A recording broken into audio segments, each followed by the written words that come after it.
अब मैं स्पेशली पूरी बाबर आजम की इनिंग के बारे में बात करता हूँ कि बाबर आजम की इनिंग गई किस तरीके से। बाबर आजम की इनिंग टोटल इस मैच में 3 फेज़ से गुजरी है। एक पहला फेज़ जब 12 ओवर तक का गेम हो चुका था, उस वक़्त तक बाबर आजम बहुत स्ट्रगल कर रहे थे, जो सीधी और साफ बात है। 12 ओवर में सिडनी सिक्सर के 80 रन थे, हालांकि विकेटें 2 गिरी हुई थी, लेकिन सिर्फ 80 रन थे और उसमें बाबर के 27 बॉलों पे सिर्फ 26 रन थे। अगर वहां पे बाबर आजम आउट हो जाते तो ये एक बहुत ही बेकार इनिंग होती। मतलब वो अपनी टीम को बिल्कुल ऐसी जगह पे फंसा के जाते हैं कि वहां से वापसी का रास्ता भी मुश्किल हो जाता उनके लिए, क्योंकि वो सेट हो चुके थे और फिर आगे उनको खेलना ही खेलना था और मार के खेलना था। 12 ओवर में 80 रन हुए, वहां से फिर मैच भी थोड़ा सा पलटना शुरू हुआ। 8 ओवर में तकरीबन 85 रन रह गए थे और उस तरीके से सिडनी सिक्सर वालों के बैट पे बॉल नहीं आ रही थी। जो दूसरे बैट्समैन खड़े थे साथ में, उनसे भी नहीं खेला जा रहा था। उनके कप्तान जो थे हेनरी क्यूस, वो साथ में थे बाबर आजम के। लेकिन फिर उसके बाद गेम वहां से पलटी जब पावर सर्ज स्टार्ट हुआ। पावर सर्ज जैसे ही लिया, पहली बॉल पे बाबर आजम ने चौका मारा, दूसरी बॉल पे चौका मारा, फिर सिंगल आया और फिर उस ओवर में जो उनके कप्तान है हेनरी क्यूस, उसने एक छक्का मार दिया। वहां पे अच्छे खासे स्कोर आ गए। फिर अगला ओवर स्टार्ट हुआ, हेनरी क्यूस ने फिर छक्के से आगाज किया उस ओवर का। उसी ओवर में वो आउट भी हो गए। लेकिन ये 8 बॉलें जो बाबर आजम ने खेली पावर सर्ज की, उस 8 बॉलों में उन्होंने तकरीबन 19 रन बनाए।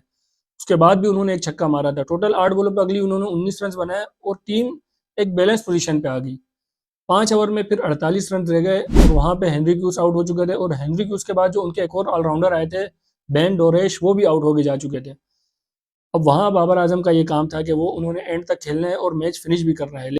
लेकिन उनका काम आसान किया जोएल डेविस ने। भाई वो बंदा आया है और उसने जो 30 बॉलों पे 48 रन चाहिए था ना, वहां से पूरा मैच एक ओवर में ही चेंज कर दिया। उसने छक्का मारा, चौका चौका, मतलब वो इतना तेज खेला है वहां से कि उसके बाद बाबर को सिर्फ अपनी 50 करने का ही टाइम मिला है, क्योंकि उससे पहले बाबर के 45 रन हो चुके थे। लेकिन वो बंदे ने वहां से जो स्टार्ट लिया और जब मैच फिनिश हुआ है, वो बंदा 15 गेंदों पे 34 रन बना के नॉट आउट गया है जोएल डेविस। मतलब उसने एक जबरदस्त इनिंग खेली, जिसकी वजह से, मतलब मेनली जिसकी वजह से बाबर आजम पे भी एंड में प्रेशर उस तरीके से नहीं आया जहां पे वो टेस्ट हो सकते हैं। बीच में उनको मौका मिला, जहां उनको खेलना था वहां उन्होंने बहुत अच्छा खेला।